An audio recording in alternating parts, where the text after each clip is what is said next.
వీక్షకులకు స్వాగతం అండి. మనం ఇప్పుడు ఉమ్మడి కర్నూలు జిల్లా మంత్రాలయం మండలం కాచాపురం గ్రామంలో రైతు సోమశేఖర్ గారు రకరకాల గడ్డి జాతులను పెంచుతూ పొట్టేళ్లను పెంచుతున్నారు. వారి అనుభవాలు తెలుసుకుందాం. నమస్కారం అండి. నమస్కారం అండి. నా పేరు సోమశేఖర్, మా నాయన పేరు పవన్ కుమార్. ఓకే అండి. మేము ఉండేది వచ్చేసి మంత్రాలయం మండలం కాచాపురం విలేజ్ అండి, కర్నూలు డిస్టిక్ కిందకి. కర్నూలు డిస్టిక్. ఇది వచ్చేసి 2 సంవత్సరాల నుంచి చేస్తున్నాం. 2 సంవత్సరాల నుంచి యాక్చువల్గా ముందు చేసినప్పుడు అయితే ఒక 6 months వరకు మేము ఏది గడ్డి జాతులు అయితే పెట్టలేదు. మామూలుగానే ఇదే దీంట్లోనే మొత్తం బీడ్ వదిలేసి ఓపెన్ గ్రేజింగ్ గానే బయటకు లేకోకుండా ఈ 3 ఎకరాలను మాత్రమే తిప్పుకుంటూ పెంచినాము. ఒక బ్యాచ్ అయిపోయిన తర్వాత ఈ ఆలోచన వచ్చింది అనమాట. ఒకవేళ షెడ్ ఉంటే అంటే అప్పుడు అనుభవించినాం అనమాట. ఈ చలికి వానకి గాలికి ఇబ్బంది పడుకుంటూ ఇదైన వలన ఈ షెడ్ వేసుకోవాలన్న ఆలోచన వచ్చి మా తమ్ముడు మా ఫ్యామిలీ సహకారంతో ఈ షెడ్ని ఏర్పాటు చేసుకున్నారు. అవునండి. ఇప్పుడు ఎన్ని రకాల గడ్డి జాతులు వేశారండి? ఇక్కడ వచ్చేసి 7 రకాల గడ్డలు ఉన్నాయండి. మా దగ్గర 7 రకాల గడ్డి జాతులు. ఇప్పుడు మీరు సొంతంగా ఎక్కడి నుంచి తీసుకొస్తారండి? మార్కెట్ ఇక్కడ కోసిక నుంచి తెస్తామండి. అదే విధంగా మన ఎమ్మిగనూరు నుంచి తీసుకొని వస్తున్నాం. ఎమ్మిగనూరు దగ్గర. ఒకవేళ మేము సెకండ్ బ్యాచ్ వచ్చేసి తెచ్చింది కర్ణాటక నుంచి తెచ్చినాం అనమాట. మా విలేజ్ పక్కన నుంచే బెలగం వాళ్ళని పెద్ద గొర్రెలు ఉంటామండి, వాళ్ళ దగ్గర నుంచి సొంతంగా రైతు దగ్గర నుంచి పర్చేజ్ చేసినాం మేము సెకండ్ బ్యాచ్. ఫస్ట్ బ్యాచ్ కూడా రైతుల నుంచే పర్చేజ్ చేసినాం. ఇప్పుడు ఇది 3వ బ్యాచ్ మాత్రమే ఎమ్మిగనూరు నుంచి సంతల నుంచి తీసుకొచ్చినారు. మీరు ఎన్ని నెలల పోటీలు తెచ్చుకుంటారండి? మేము 4-5 నెలల పొట్టేలు తెచ్చుకుంటాం. 4-5 నెలలు. దాన్ని ఎలా గుర్తుపడతారండి మీరు? 4-5 నెలలు 1 ఇంచు కొమ్ము వచ్చిండాలి సార్. దానికి 1 ఇంచు కొమ్ము వచ్చిండాల, కింద వట్టలు కూడా దిగి ఉండాలన్నమాట. దాన్ని అప్పుడే యావరేజ్గా మనము ఆ విధంగా వయసు తెలియకపోయినా మినిమంగా 20 kgs పైన ఉంటే మనకి తూకంతో చూసి కూడా తెచ్చుకుంటాం అనమాట. 20 kgs పైన ఉండాలి. 20 kgs పైన ఉంటే అది 4 నెలలు అట్లా ఉంటుంది. మీరు ఎన్ని నెలలు పెంచుతారండి?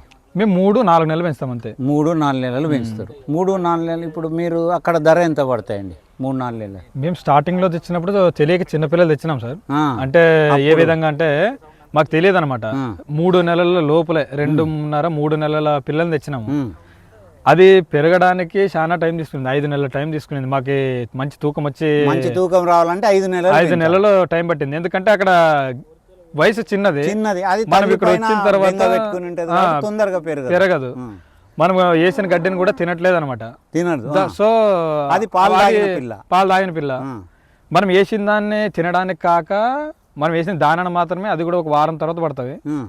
నిదానంగా గ్రోతింగ్ వచ్చినాం అనమాట. 5 months పట్టింది ఫస్ట్ బ్యాచ్. టైం ఎక్కువ పట్టింది. తర్వాత సెకండ్ బ్యాచ్ కూడా నాకు అర్థం కాక అదే విధంగానే తెచ్చుకున్నాను అనమాట. చిన్న పిల్లలు తెచ్చుకున్నాను, అదే విధంగానే టైం పట్టింది. ఇప్పుడు మాత్రం 4.5-5 నెలల పిల్లలు తెచ్చుకున్నాను. ఇప్పుడు ఎన్ని నెలలకు మీరు పెంచి? ఇప్పుడు 2 నెలలు అయింది సార్. నేను 2 నెలలు అంటే బాగానే వచ్చినాయి. మీరు ఇంకో నెలకు అమ్ముతారేమో? ఇంకో నెలకు అమ్మేస్తాము. ఈ 15 రోజుల్లో అమ్మేస్తారు. 15 నెల రోజుల్లోనూ.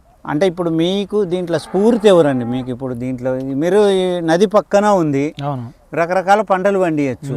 ఈ పొట్టేళ్ల ఫాము రావాలన్న స్ఫూర్తి అంటే సార్, ఇప్పుడు మేము యాక్చువల్గా రైతులము పంటలు చేస్తుంటే దాంట్లో గిట్టుబాటు ధరలు అనేది రావట్లేదు. మేము చేసి చూసినాము. ఒక సంవత్సరం వస్తే ఇంకొక సంవత్సరం అనేది రావట్లేదు. అది మనం పెట్టిన పెట్టుబడికి, ఎరువులకి, మందులకి, వాటికి సరిపోయి మనం గుర్తుగట్టగా మనకి మిగిలేది ఏదో 5,000-10,000 మిగులుతుండదు ఎకరాకు. దాని తర్వాత ఈ విధంగా మేము మామూలుగా ఏదో ఒకటి బిజినెస్ స్టార్ట్ చేయాలనేది చాలా సంవత్సరాల నుంచి ఉంది. అంటే వ్యవసాయ అనుబంధమే, వేరే పాలది కానీ వ్యవసాయ అనుబంధం. మా తమ్ముడు నాకంటే మా తమ్మునికి బాగా ఇంట్రెస్ట్. ఏం చేసినాడంటే మన గేదెలు తెచ్చినాడు సార్. స్టార్టింగ్ లోన గేదెలు తెచ్చి 2 సంవత్సరాల వరకు ఇబ్బంది పడినాడు. మాకు దాంట్లో ఇంట్రెస్ట్ లేకపోయినా ఈ పిల్లోడే ఈ బాబు చేసినాడు అనమాట. 2 సంవత్సరాల వరకు ఇబ్బంది పడినాడు. మాకు దాని గురించి అంతగా అవగాహన లేదు, కానీ మేము మామూలుగా చదువుకోవడానికి అక్కడ ఇక్కడ ఉన్నా కూడా ఈ పిల్లోడే మెయింటైన్ చేసినాడు అనమాట. ఆ తర్వాత దాంట్లో ఇబ్బంది పడ్డాడు. దానికి ఏం చేయాలనేది అర్థం కాక కొన్ని సమస్యల వలన దాన్ని ఎత్తేసినాం అనమాట. అయిన తర్వాత ఆలోచించినాము, మా ఫ్రెండ్ తరపు నుంచి ఈ విధంగా పొట్టేలు సాకినా కూడా బాగుంటది అని అనిపించింది. మీ ఫ్రెండ్ యూట్యూబ్ లోనే చూసినాము, అదే విధంగా యూట్యూబ్ లో చూసినారు, యూట్యూబ్ లో కూడా చూసినాము. కానీ దానికంటే ముందు మా ఫ్రెండ్స్ అందరితో మాట్లాడుతున్నప్పుడు ఈ విధంగా చేయాలా, ₹1 పెట్టినప్పుడు ఏదో గిట్టుబాటు ధర లేకోకుండా మనము ఏ విధంగా అయితే క్రాప్ చేసినప్పుడు ఇబ్బంది పడతామో అవును ఆ విధంగా ఇబ్బంది పడకూడదు, మన పెట్టిన మనకు వచ్చి ఏదో ఒక ₹10 మిగిలినా కూడా చాలు అనే ఒక ఉద్దేశంతో ఆలోచించినప్పుడు మా ఫ్రెండ్ అన్నాడు అనమాట, ఈ విధంగా పొట్టేళ్ల ఫామ్ కూడా పెడితే మంచిగా ఉంటది కదా, బెనిఫిట్ ఉంటది. మేము ఏ విధంగా అంటే అవుట్ గ్రేజింగ్ చేస్తారు వాళ్ళు, ఏమంటారు బ్రీడింగ్ ఫామ్ ఉంది వాళ్ళది, ఫామ్ అని కాదు అవుట్ గ్రేజింగ్ చేస్తారు. వాళ్ళు పెట్టుకున్నారు, వాళ్ళకి తెలుసు ఈ విధంగా ఒక పిల్ల ప్రొడక్షన్ జరిగిన తర్వాత ఒక 3 months లోన 6,000 to 8,000 వరకు అమ్ముకోగలిగే స్థితి ఉందన్నమాట. వాళ్ళు ఆ పిల్లోడు కంటే వాళ్ళ నాయన హనుమంతు అని, కురువ హనుమంతు అని అతని పేరు, ఆయన మాకు బాగా సపోర్ట్ చేసినాడు అనమాట.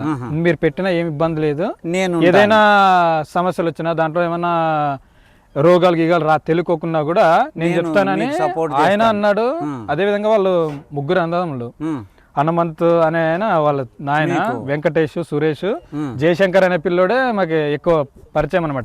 ఆ పిల్లోడి నుంచి వాళ్ళందరూ ఫ్యామిలీ మొత్తం మాకు సపోర్ట్ చేసింది. ఫస్ట్ బ్యాచ్ నుంచి ఇప్పటి వరకు ఫస్ట్ బ్యాచ్ నుంచి ఆ పిల్లోళ్ళే జయశంకర్ అనే పిల్లోడు, వాళ్ళ అన్నదమ్ములు, వాళ్ళ నాయన పద్ధతిలో వాళ్ళు పెంచుతారు కాబట్టి దాని బాధలేందో వాళ్ళకి తెలుసు. మాకు ఏ చిన్న సమస్య వచ్చినా అర్ధరాత్రి ఫోన్ చేసినా కూడా వాళ్ళే వాళ్ళ నలుగురు, వాళ్ళ నాయన కురువ హనుమంత్ దగ్గర నుంచి వెంకటేష్, సురేష్, ఈ పిల్లోడు జయశంకర్ అనే పిల్లోడు, వీళ్ళు నలుగురు మాకు అండదండగా ఉండి ఏదైనా రోగం వచ్చినా దానికి ఏ విధంగా ఉంది, మంచిగా ఉందా లేదా, దానికి ఏ ఇంజక్షన్లు వేసుకోవాలా అని 2 బ్యాచ్ల వరకు మమ్మల్ని నడిపించింది మాత్రం వాళ్ళే. మూడో బ్యాచ్ కి వాళ్ళు వచ్చి చేసినప్పుడు, ట్రీట్మెంట్ చేసినప్పుడు ఇవన్నీ చూసుకొని మేము కూడా ఇంజక్షన్స్ వేయడము వీటన్నిటిని మేము నేర్చుకున్నాం అనమాట. ఈ బ్యాచ్ లోన మాకు తెచ్చుకున్న తర్వాత ఈ విధంగా మాకు రోగాలు రాలేదు. ఈ బ్యాచ్ లో మాత్రము తెచ్చిన 20కి మన గాలి అనే బ్లూటంగ్ అనే వ్యాధి వచ్చి, అంటే ఈ సంవత్సరం వర్షాల వల్ల అది ఆ రకంగా అయింది అన్నమాట. చాలా చోట్ల కూడా వర్షాల వల్ల అయింది. అంటే ఇప్పుడు మీరు దాన్ని ఎదుర్కోగలిగినాము. ఆ 2 బ్యాచ్ల్లో మాకు తెలీదు, వీళ్ళు వచ్చి చేసిన ఇబ్బంది పడినాము అప్పుడు కూడా. ఇప్పుడు టైంకి ఇప్పుడు వాళ్ళు ఏదో వర్క్ లో ఉంటారు, మనమే నేర్చుకోవాలనే ఒక కసితోన అందరి ఫ్రెండ్స్ కలుపుకుంటూ మేము ఇట్లా పొట్టేలు పెంచే వాళ్ళందరూ ఒక గ్రూప్ ఉందన్నమాట. వాళ్ళ దాంట్లో మా సమస్య ఏమిడుతుందని వీడియో తీసి వాళ్ళకి పోస్ట్ చేస్తే, దీనికి పలానా సమస్య ఉంది, పలానా ఇంజెక్షన్స్ చేయండి, ఈ విధంగా చూసుకోండి, దానికి ఏదైనా ఆకలి కలిగేటట్లా పౌడర్స్ వాడండి సలహా ఇస్తే మేము చేసుకున్నాం అనమాట. ఈ ఫీల్డ్ లోకి వచ్చిన తర్వాత వీళ్ళు కాదని నాకు మళ్ళీ ఒక 4-5 మంది ఫ్రెండ్స్ జత అయినారు. ఈయన చిన్న తిప్పారెడ్డి అనే ఆయన, తిప్పారెడ్డి గారు, తిప్పారెడ్డి, ఇంకొకరు వాళ్ళు వీరేష్, చట్నపల్లి వీరేష్ వచ్చేసి కూడా మాకు చాలా సపోర్ట్ చేసినారు. నాయుడు అనే తెరనెక్కల దగ్గర ఉంటాడు, ఆయన కూడా ఒక 100-150 పొట్టేలు పెంచినాడు అనమాట. ఆయన కూడా మాకు హెల్ప్ చేసినాడు అనమాట, ఈ విధంగా మందులు ఇవి వాడుకోండి అని. కర్నూలు దగ్గర కూడా ఒక ఆయన హెల్ప్ చేసినాడు. ఇప్పుడు షెడ్ గురించి సోమశేఖర్ గారు, ఇప్పుడు మీరు ఇది మీ సొంత పొలమేనా లేక లీజుకి తీసుకున్నారు? లీజుకి తీసుకున్నామండి. లీజుకి తీసుకున్నారు. 3 ఎకరాలు ఇది. 3 ఎకరాలు. 3 ఎకరాలకు లీజ్ ఎంత అండి?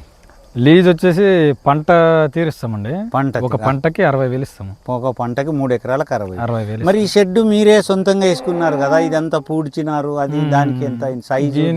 ఇది మొత్తం వచ్చేసి ఇప్పుడు వేసుకున్న షెడ్ అయితే 20-36, కానీ మేము ఎస్టిమేషన్ వేసింది అయితే ఇట్లా 70, ఇట్లా 20 అనమాట వేసింది. కానీ అక్కడ వరకు వేసుకున్న తర్వాత మళ్ళీ ఎక్స్టెండ్ చేసుకున్నాం. ఇది మొత్తం ఓవరాల్ గా వచ్చేసి 120 అడుగుల పొడవు, 120 ఇటువైపు వాటిని ఉదయం వదలడానికి చేసుకున్నాం. ఫ్రీ ప్లేస్ రన్నింగ్ కావడానికి.